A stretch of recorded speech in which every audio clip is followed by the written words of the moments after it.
6 months after the attacks on the core worlds, the galaxy looked completely different. The combined fleet that was supposed to destroy humanity had never been assembled. Half the ships never reached their rally points because their home bases were under attack. The other half deserted when their crews realized they were facing an impossible enemy. Admiral Lisa Carter stood on the observation deck of the new human embassy station. The massive structure floated in orbit above Nexus Prime, the former capital of the crystalline hegemony. But she was not there as a conqueror seeking to rule alien worlds. She was there as humanity's representative to negotiate a new balance of power. The old Galactic Council was gone. The four major empires that had controlled the galaxy for thousands of years were broken and scattered. Their military forces were destroyed or hiding in remote systems. Their governments had collapsed under the weight of fear and rebellion. Captain Jake Morrison commanded the embassy's defense fleet from his ship, the UES Thunderstrike. 12 human dreadnoughts remained on patrol throughout the galactic core, serving as peacekeepers and symbols of Earth's new authority. Their presence alone was enough to prevent wars between desperate alien factions, but humanity had not expected to become galactic leaders. They had only wanted to protect themselves from alien aggression. Now dozens of species were asking for human protection from their former oppressors. The galaxy was looking to Earth for guidance in building a better future. Commander Nancy Bell had been appointed as humanity's first galactic ambassador. Her job was to work with alien representatives to create new treaties based on equality rather than domination. The old system where strong species enslaved weak ones would never return. Poseidon Crystalline Hegemony was the first empire to request peace talks. High Chancellor Mordak had been replaced by a council of moderate leaders who wanted to avoid further conflict with humanity. They offered to share their advanced technology in exchange for protection from other alien forces. "We understand now that our old ways were wrong," said Council Leader Veltara during negotiations. "We wish to learn from humanity's example. Your species shows mercy to the defeated and protects the weak. This is a concept our people must embrace." Ambassador Bell listened carefully to the alien proposals. Humanity did not want to repeat the mistakes of the old galactic powers. Any new alliance had to benefit all members equally, not just the strongest species. The Mantid Collective sent Queen Speaker Hixara to negotiate on behalf of her people. The insect-like aliens had been studying human culture and were amazed by concepts like individual freedom and democratic government. Their hive-mind society had never considered such ideas before. "Your species values each individual life," Hixara observed. "This makes you stronger, not weaker. We wish to learn this way of thinking from you." Captain Alex Turner's intelligence. Teams had discovered something incredible during their raids on alien worlds. Dozens of species had been enslaved or oppressed by the four major empires. These hidden civilizations had been waiting centuries for someone to challenge the old order. The Valerian Republic had been reduced to slave labor for the Zephyrian Empire. The Aquatic Federation had lost their homeworld to crystalline expansion. The nomad clans had been hunted like criminals by Voidwalker forces. All of them saw humanity as liberators rather than conquerors. Captain Maria Santos led diplomatic missions to these oppressed species. Her job was to help them rebuild their civilizations and find their place in the new galactic order. Many of them had valuable resources or technologies that could benefit the growing alliance. "We remember when our people were free," said Elder Corvain of the Valerian Republic. "Humanity has given us hope that freedom can return. We offer our loyalty and our ships to serve in the new alliance." The human embassy became the center of galactic politics. Representatives from over 100 species traveled there to negotiate treaties, trade agreements, and mutual defense pacts. For the first time in galactic history, small species had the same voice as large empires.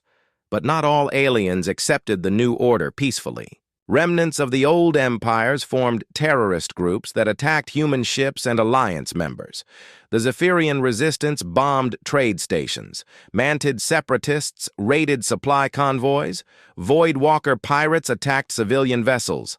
Captain Steve Parker specialized in counterterrorism operations. His ship, the UES Retribution, hunted down the rebel groups with precision strikes that captured leaders alive when possible. Human intelligence networks tracked the terrorists across multiple star systems. These extremists represent the old thinking, Parker explained to Alliance military commanders.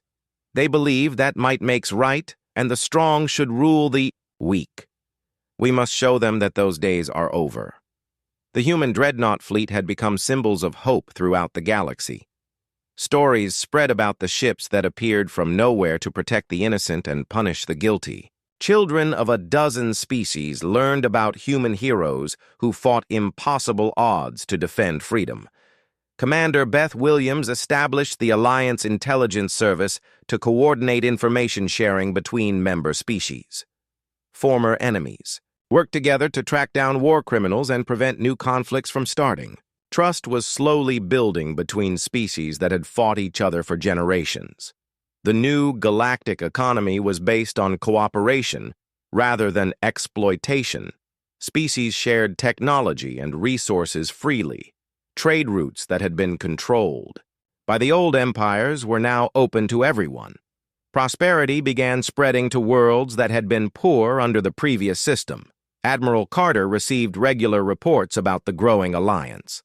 Over 200 species had joined the new organization. Their combined fleet included thousands of ships from dozens of different civilizations, but the 12 human dreadnoughts remained the ultimate guarantee of peace.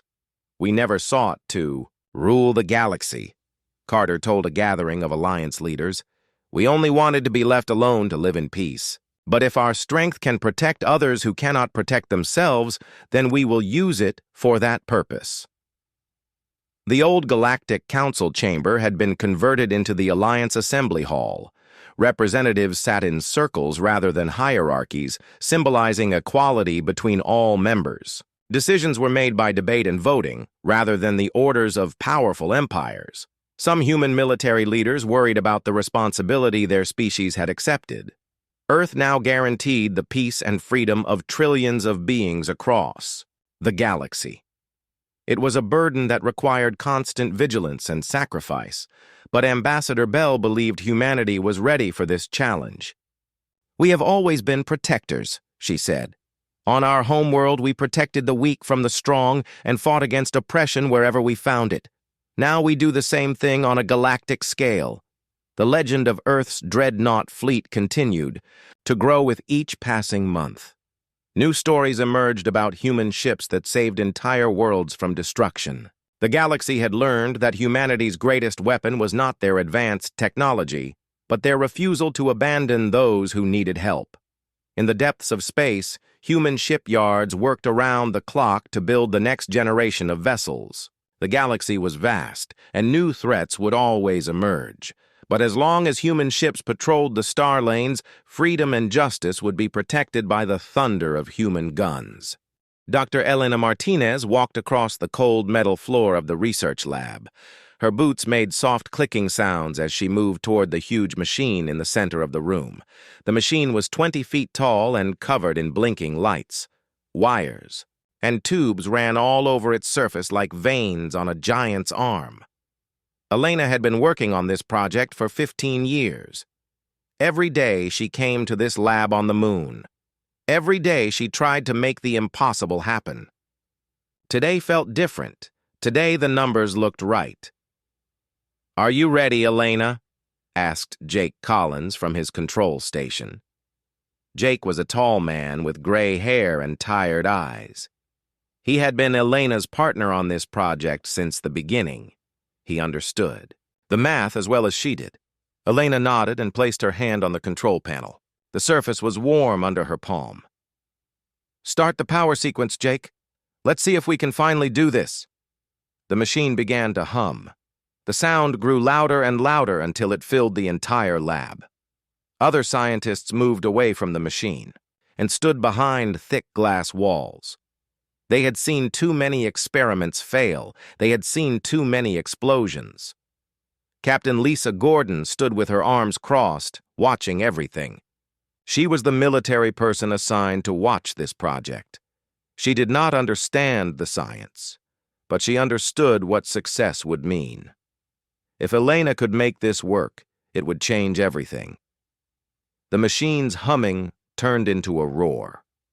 Blue. Light started to shine from inside the metal chamber. The light was not like normal light. It seemed to bend and twist in ways that hurt to look at. Elena checked her computer screen. The numbers were climbing fast. Power at 60%. Jake called out. His voice was steady, but Elena could see sweat on his face. Quantum field is stable. All systems green. Elena watched the small metal box inside the chamber. It was just a simple probe, no bigger than a basketball. But if their math was right, that probe was about to travel farther and faster than anything had ever traveled before. 70% power, Jake said. Field stability holding. The blue light got brighter. It started to pulse like a heartbeat. Elena felt her own heart beating fast. This was the moment they had worked toward for so long. This was the moment that would prove if humans could break the rules that every other species in the galaxy followed. Elena knew about the other aliens. Everyone on Earth knew about them now. They had ships that could travel between stars, but it took them months or years to make those trips. They built huge gates in space that cost billions to make and took decades to build. They followed the old ways of travel that their ancestors had used for thousands of years, but humans had always been different. Humans looked at problems and found new ways to solve them. While the aliens built bigger and bigger gates, humans asked a different question. What if you did not need gates at all? What if you could fold space itself? 80% power, Jake announced. Something's happening to the field. Elena, look at this. Elena turned to see Jake's screen. The reading showed something that should not be possible. The space around the probe was bending. It was folding in on itself like a piece of paper being crumpled up. Keep going, Elena said. Her voice was quiet but firm. We're almost there. Chi, machine roared louder. The blue light became so bright that everyone had to look away. Elena kept her eyes on the computer screen, watching the numbers climb higher and higher. 90%, Jake called out. Field is holding. Quantum matrix is stable. Elena took a deep breath. Full power, Jake. Let's make history. Jake pushed the final button. The machine screamed like a living thing. The blue light exploded outward, filling the entire chamber.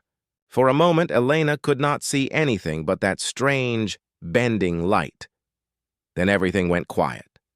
The probe was gone. Elena stared at the empty chamber. Her computer screen showed impossible readings. According to the sensors, the probe had just traveled 47 light years in 3 seconds. That was a distance so far that light itself would take 47 years to cross it. Did we just do what I think we did? Jake asked. His voice was barely a whisper. Elena checked the readings again. Then she checked them a third time. The numbers did not lie. The probe had folded space around itself and jumped across the galaxy, faster than anything had ever moved before. Captain Gordon stepped forward. Where is the probe now? Elena turned to face her. According to this, it's in orbit around a star called Kepler 442. That's in a completely different part of the galaxy. The room was silent for a long moment. Then someone started laughing. It was nervous laughter at first, but it spread to other people. Soon the whole lab was filled with the sound of humans who had just done something impossible. But Elena was not laughing. She was thinking about what this meant. Humans had just broken every rule of space travel that existed. They had made every other species' technology look old and slow. They had proven that there was a better way. Jake, she said quietly, send a message to Earth Command. Tell them we need to talk to the Galactic Council. We have something to show them. Captain Gordon moved closer. Are you sure about this, Elena? Once we tell them what we can do, there's no going back. Elena looked at the empty chamber where the probe had been. Somewhere out there, 47 light-years away, a small metal box was sending signals back to Earth. Those signals would take 47 years to reach them the normal way. But now, humans had a different way. There's no hiding this, Elena said. They'll detect our quantum signatures soon enough. Better to control how they find out. She was right, and everyone in the room knew it.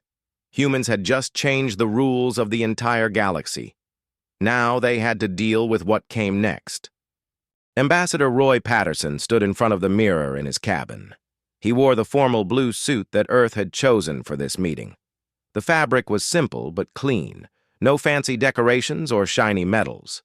Humans had decided to present themselves as they were, not as they thought others wanted them to be. The ship around him hummed with quiet energy. The UES Endeavor was not the biggest ship humans had ever built, but it was the first to carry this new drive. Roy could feel the difference. There was a sense of power in the walls, like being inside a sleeping giant. "Sir, we're approaching. Council Station Prime," said the ship's captain through the speakers. Captain Danny Walsh had been chosen for this mission because he was calm under pressure. Today, he would need that calm more than ever. Roy walked to the window and looked out at the massive space station ahead.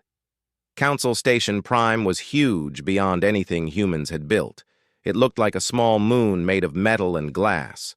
Ships from dozens of different species moved around it like insects around a flower. "Remember what we discussed," Roy said to his team as they gathered in the main meeting room. There were 5 humans on this diplomatic mission. Each one had been chosen carefully. "We're not here to beg for membership. We're here to introduce ourselves as equals." Dr. Nina Foster sat at the table checking her tablet. She was the engineer who understood the drive system better than anyone except Elena. Martinez herself. If the council asked technical questions, Nina would provide the answers. "The quantum readings from their sensors are off the charts," Nina said without looking up.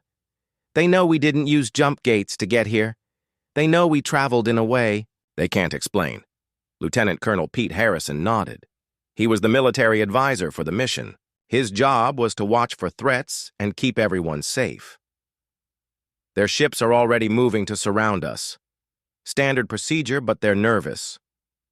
Roy was not surprised. Humans had detected the Council's ships months ago, back when the first quantum fold tests began. The Council had been watching Earth ever since. They had seen human ships appearing in places where no jump gates existed. They had recorded quantum signatures that their science could not explain. "Sir," Captain Walsh's voice came through the speakers again. "Council Station is requesting we follow their traffic control guidance. They want us to dock at Bay 94. "Tell them we accept," Roy replied.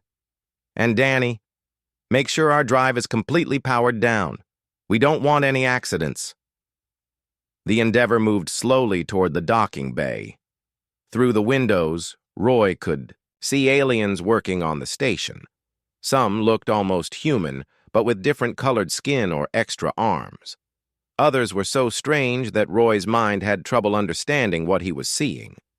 There were the Zephyrians, who looked like walking, crystals that reflected light in rainbow patterns. The Kreks looked like giant insects with armor made of bone.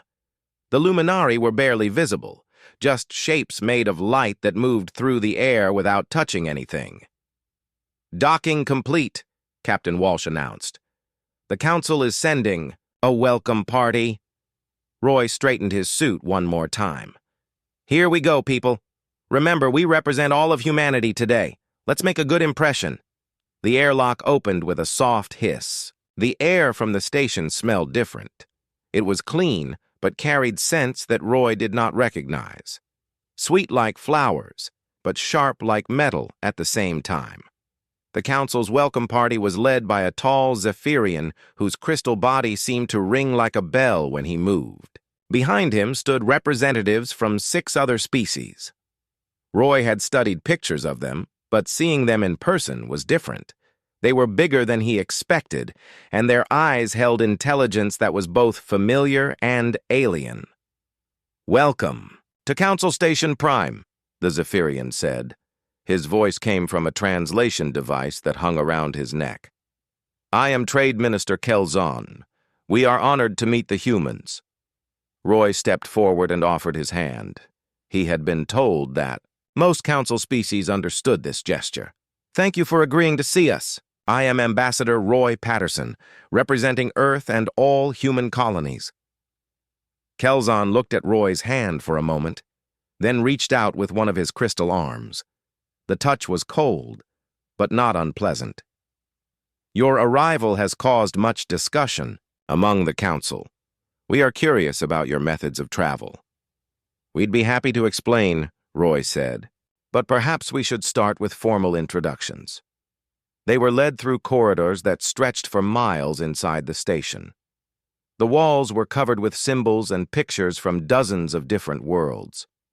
Roy saw paintings of cities that floated in clouds, sculptures of creatures that looked like living mountains, and star maps showing trade routes that connected thousands of systems. "Your species is young," said a Krex female whose armor clicked when she walked. "Most species require centuries to develop interstellar travel. You have achieved it in mere decades." "Humans learn quickly," Nina Foster replied. "We also think differently about problems. The council chamber was enormous. It could hold thousands of beings, and today it was nearly full. Representatives from 47 different species sat in rows that rose up like a mountain. At the center was a platform where Roy and his team would present themselves. Prime Veltar of the Zephyrians sat at the highest point. His crystal body was larger than the others, and light seemed to bend around him in ways that hurt to look at directly. When he spoke, his voice filled the entire chamber. "Humans of Earth," he said, "you have requested an audience with the Galactic Council. This is unusual. Most species approach us after receiving an invitation. You have invited yourselves." Roy stepped forward. He had practiced this speech many times, but standing here in front of thousands of alien beings made the words feel different. "Honored Prime, we come before you not as supplicants, but as neighbors. We have developed capabilities that we believe the Council should know about." "Capabilities," repeated War Coordinator Zelnith of the Voss Collective. His species looked like gray-skinned humans, but their eyes were completely black. "You speak of your travel methods. Our sensors have detected quantum distortions around your ships." "Explain." Nina stepped forward. "With the Prime's permission, we can demonstrate our technology. We believe it will be easier to show than to tell." A murmur ran through the chamber. Roy could hear dozens of different languages being translated at once. The sound was like wind through leaves, but with an electronic edge. "You wish to demonstrate unknown technology in the heart of Council space?" asked Speaker Morden of the Hegemony. "This seems unwise." "We understand your concerns," Roy said. "We can perform the demonstration in empty space with your ships, observing from a safe distance. We have nothing to hide." Prime Veltar leaned forward. His crystal form made chiming sounds as he moved. "Very well, but we will choose the location, and we will choose how many ships observe. If your demonstration proves dangerous, the consequences will be severe." "We accept those terms," Roy replied. The chamber fell silent. Roy could feel thousands of alien eyes watching him. These beings ruled a galaxy that contained millions of inhabited worlds. They had technologies that humans were only beginning to understand, but they did not have what humans had built. "The demonstration will take place in 3 standard days," Prime Veltar announced. "You will travel to the proving ground at coordinates that will be provided to you.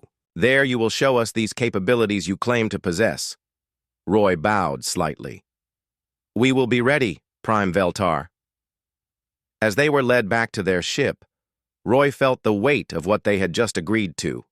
In 3 days, humans would show the Council something that would change everything. They would prove that a young species from a small world had found a better way to travel between the stars. The question was, how would the Council react when they realized that their monopoly on galactic transportation was over? Captain Steve Murphy looked out at the empty space around his ship. The UES Pioneer floated alone in the darkness, 50,000 light-years from the nearest inhabited system. This was the proving ground the Council had chosen. This was where humans would show the galaxy something it had never seen before. "All systems green, Captain," reported Navigation Officer Amy Brooks from her station. "Quantum drive is ready for activation. Fold coordinates are locked in." Steve nodded and opened the communication channel to the Council observation fleet. 37 ships from different species hung in space around them, their sensors pointed at the Pioneer like the eyes of hungry predators. Each ship represented thousands of years of technological development. Each ship used the old methods of travel that had ruled the galaxy since the first species reached for the stars. "Council fleet, this is Pioneer. We are ready to begin the demonstration," Steve said into his microphone. "Acknowledged, Pioneer," came the reply from Admiral Thexmore of the Krex military. "You are clear to proceed. All observers are at safe distance." Steve turned to his crew. There were only 12 humans on the Pioneer, but they were about to change the course of galactic history. "Amy, bring the drive online. Let's show them what humans can do." Amy's fingers moved over her control panel. The ship began to hum with energy that felt different from any other power source. This was not fusion or antimatter. This was something that touched the very fabric of space itself. "Quantum field generator at 20% power," Amy reported. "Field is stable and contained." On the Council ships, alien scientists watched their instruments with growing confusion. The readings made no sense according to everything they knew about physics. The human ship was generating a field that seemed to bend space around itself. 40% power, Amy continued. "Beginning spatial compression sequence." Dr. Elizabeth Kane, the human scientist who had been granted observer status on the Council flagship, watched the Krex officers around her. Admiral Thexmore stood like a statue, his insect-like features showing no emotion. But she could see tension in the way he held his clawed hands. "What exactly are they doing?" asked Science Officer Rexavan. "These readings cannot be correct," Elizabeth smiled. "They're folding space, Admiral. Instead of moving through space, they're making space move around them." "Impossible," Rexavan said. "The energy requirements alone would require the output of a star." "That's what everyone thought," Elizabeth replied, "until we figured out how to do it efficiently." Back on the Pioneer, Amy called out the next milestone. 60% power, quantum matrix is forming. Captain, we're starting to see space distortion around the ship. Steve could see it too. Through the windows, the stars began to look strange. They stretched and bent like light passing through water. The effect grew stronger as more power flowed into the drive. 80% power, Amy announced. "Field stability holding. We're ready for fold initiation." Steve opened the channel to the Council fleet again. "Council observers, we are about to demonstrate instantaneous travel across 47.3 light-years. Please confirm your instruments are recording." "All instruments are active," Admiral Thexmore replied. His voice sounded tight. "Proceed when ready." Steve took a deep breath. "Amy, execute fold sequence." "Fold sequence initiated," Amy said. "Full power to quantum matrix, spatial compression at maximum. Beginning reality fold in 3, 2, 1, fold complete." The Pioneer did not disappear in a flash of light. Like ships using jump gates, instead it seemed to step sideways out of normal space. Reality bent around it like a soap bubble. And then the ship was simply gone. On the Council ships, alarms began ringing. Sensors that had tracked the Pioneer's position for hours suddenly showed empty space. The human ship had vanished without leaving any trace. "Where did they go?" demanded Admiral Thexmore. "What happened to their ship?" Dr. Kane checked her tablet, which was receiving signals from Earth through quantum entanglement. According to our monitors, the Pioneer is now in the Kepler 442 system, exactly where they said they would be. That's impossible, Rex Vance said. That system is 47 light-years from here. It would take our fastest ships 3 months to reach it. Not anymore, Dr. Kane replied quietly. Before anyone could respond, new alarms started sounding. Another ship had appeared in space near the observation fleet. It was the UES Ranger, commanded by Captain Ben Clark. The Ranger had just completed the same impossible journey from the opposite direction. "Council Fleet, this is Ranger," came Captain Clark's voice over the radio. "We have successfully completed our fold jump from the Kepler 442 system. Total travel time was 3.7 seconds. The silence that followed was complete. 37. Ships full of the galaxy's most advanced species sat in space, unable to comprehend what they had just witnessed. 2 human ships had casually traveled distances that represented months of journey time for everyone else. "How is this possible?" Admiral Thexmore finally asked. His voice was barely a whisper. Dr. Kane looked around at the alien officers surrounding her. These beings came from civilizations that had ruled the galaxy for thousands of years.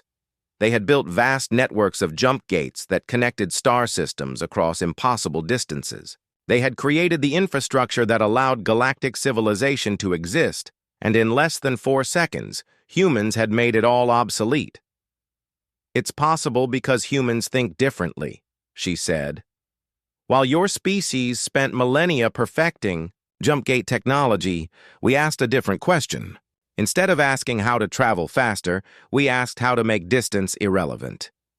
On the Pioneer, Captain Murphy was already preparing for the return jump. "Amy, set coordinates for the observation fleet. Let's go home." "Coordinates locked," Amy replied. "Quantum drive recharged and ready." "Council Fleet, this is Pioneer. We are returning to your position now." The foldback took the same amount of time. One moment, the Pioneer was 47 light-years away. The next moment, it was floating beside the Council ships again. No jump gates, no infrastructure, just a simple device that fit inside a ship no larger than a standard frigate. Admiral Thexmore stared at the human ship through his bridge window. His mind tried to process what he had just seen, but the implications were too large to grasp all at once. "Send an immediate message to Council Prime," he ordered. "Classification maximum security. Message content, human mobility capabilities assessment complete. Conclusion, all existing strategic doctrine is now obsolete." Dr. Kane heard the order and felt a chill run down her spine. She had known this moment would come eventually. The moment when the Council realized that their control over galactic transportation was over. The moment when they understood that a young species from a small planet had just changed the rules of the entire galaxy. "Admiral," she said carefully, "I hope the Council will see this as an opportunity for cooperation rather than a threat." Thexmore turned to look at her. His insect eyes reflected no emotion, but his voice carried a weight that made her stomach clench. "Dr. Kane, your species has just demonstrated the ability to appear anywhere in the galaxy without warning. You have made our defense strategies meaningless and our trade routes obsolete. Whether we see this as opportunity or threat will depend entirely on what humans do next." The demonstration was over. The Council had seen what they needed to see. But as the human ships prepared to return to Council Station Prime, everyone involved knew that this was not an ending. It was the beginning of something entirely new. The galaxy would never be the same again. Prime Veltar struck his crystal staff against the floor 3 times. The sound rang through the council chamber like a bell, calling for order in a room filled with panic. For the first time in the council's long history, all 47-member species had demanded emergency attendance. The chamber buzzed with translated voices speaking in dozens of languages, but the fear was universal. "Order!" Veltar called out, his voice amplified through the chamber's sound system. "We will discuss this matter with the dignity befitting the Galactic Council." War Coordinator Zelnith of the Voss Collective stood up from his seat. His gray skin looked pale, and his black eyes seemed to absorb the light around him. Dignity. Prime Veltar, we just watched 2 human ships make our entire military doctrine meaningless. They can appear anywhere, at any time, without warning. How do we defend against an enemy that can strike from any direction? The humans have shown no hostile intent, replied Trade Minister Coulson of the peaceful Aldari. Her blue skin shimmered as she spoke. Perhaps we should focus on diplomatic solutions rather than military ones. Yet, growled Commander Rex Vaughn from his position near the military section. They have shown no hostile intent yet. But what happens when they realize they no longer need our permission to expand? What happens when they decide our territories look appealing? Dr. Elizabeth Kane sat in the observer section, the only human present for this emergency session. She had been granted temporary access to council deliberations, but now she wondered if that had been a mistake. The fear in the chamber was thick enough to cut with a knife. Speaker Mordun of the Hegemony activated his speaking platform. His species looked similar to humans, but their skin had a metallic sheen that reflected the chamber's lights. Let us examine the facts objectively. Our jump gate networks took us 10,000 years to establish. They represent the greatest engineering achievement in galactic history. These humans have made them irrelevant with a device that fits in their engine rooms. Murmurs of agreement rippled through the chamber. Every species present had contributed to the vast network of jump gates that connected the galaxy. They had spent generations building the infrastructure that allowed trade, communication, and travel between star systems. That infrastructure represented power, control, and order. Admiral Thexmore stepped forward to address the chamber. His insect-like form clicked as he moved, armor plates shifting against each other. I have reviewed the tactical analysis of their demonstration. The implications are staggering. They require no staging areas, no supply lines, no forward bases. They can project force anywhere in the galaxy within seconds of making the decision to do so. Prime Veltar tried to maintain calm, but stress fractures were beginning to show in his crystal form. Admiral, surely you are not suggesting that humans pose a military threat to the entire Council. I am suggesting that humans pose a threat to the very concept of controlled space, Thexmore replied. Our territories, our borders, our strategic positions, all of these assume that travel takes time. Humans have just removed time from the equation. Dr. Kane stood up slowly. All eyes in the chamber turned to her, and she felt the weight of representing her entire species. Honored council members, may I address your concerns? A wave of translated murmurs swept through the chamber. Many species spoke at once, their voices creating a chaos of sound that the translation system struggled to process. The human may speak, Veltar decided, but she speaks only for herself, not for her government. Elizabeth stepped down to the central platform.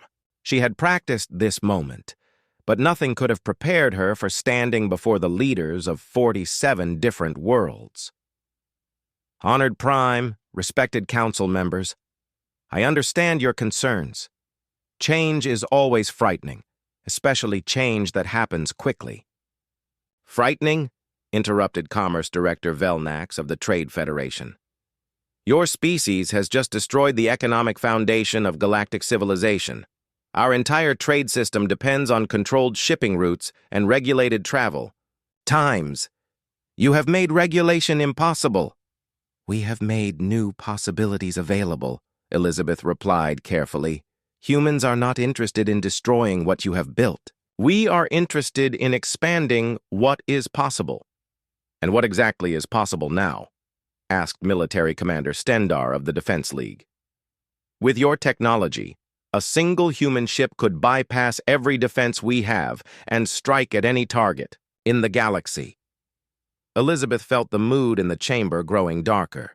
These beings had ruled the galaxy for so long that they had forgotten what it felt like to not be in control. Commander, A single human ship could also deliver medical supplies to any world in the galaxy within hours. It could evacuate populations from disasters, explore new regions of space, or establish communication with distant colonies that have been cut off for generations. Pretty words, said War Coordinator Zelnith. But intentions can change. Today, you bring medical supplies. Tomorrow, you might bring invasion fleets.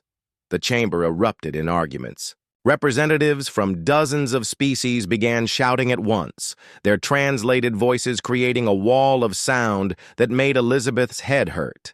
Some called for immediate military action against Earth.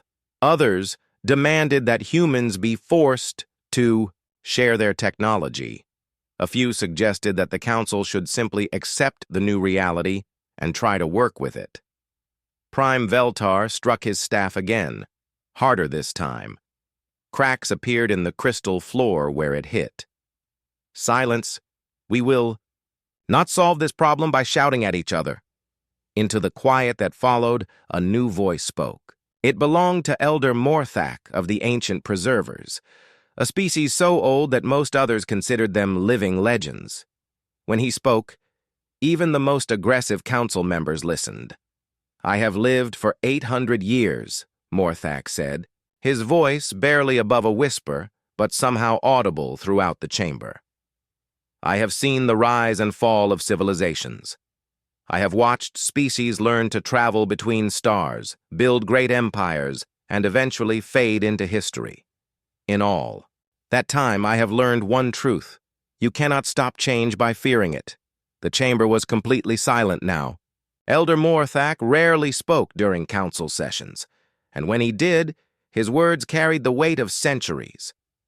These humans have achieved something remarkable, he continued. They have found a new way to move through space. This threatens our current order, yes, but it also opens doors we never imagined. The question is not whether we can control this change. The question is whether we can adapt to it. Commerce Director Velnax stood up again. Elder, with respect, adaptation is easy to discuss in theory. In practice, our entire economic system is built on the assumption that travel takes time. If humans can move cargo instantaneously, what happens to our shipping industry? What happens to the thousands of species whose entire economies depend on interstellar trade routes? What happened to the species who made their living building sailing ships when spacecraft were invented? Elizabeth asked. They adapted. They learned new skills. They found new opportunities. That took generations, Admiral Thexmore pointed out. You are asking us to adapt to a change that happened overnight. Elizabeth nodded. I understand that this is difficult, but humans are not your enemies. We want to work with the Council, not against it. We want to find ways that our technology can benefit everyone. And if we refuse to cooperate? Asked War Coordinator Zelnith. What then? The question hung in the air like a challenge. Elizabeth knew that her answer would be reported back to every government in the galaxy. It might determine whether humans would be welcomed as partners or hunted as threats. Then humans will continue to explore and expand on our own, she said quietly. We will not ask permission to visit empty star systems or uninhabited worlds. We will not ask permission to establish colonies in regions of space that no one has claimed. We will not ask permission to exist. The silence that followed was complete. For the first time in galactic history, a species had told the Council that they did not need its approval to spread across the stars. Prime Veltar looked around the chamber at the faces of his fellow council members. He saw fear, anger, confusion, and something else. A growing realization that the old ways of doing things were over. The human speaks truth, he said finally. We cannot control what we cannot contain, and it appears that humans are now uncontainable.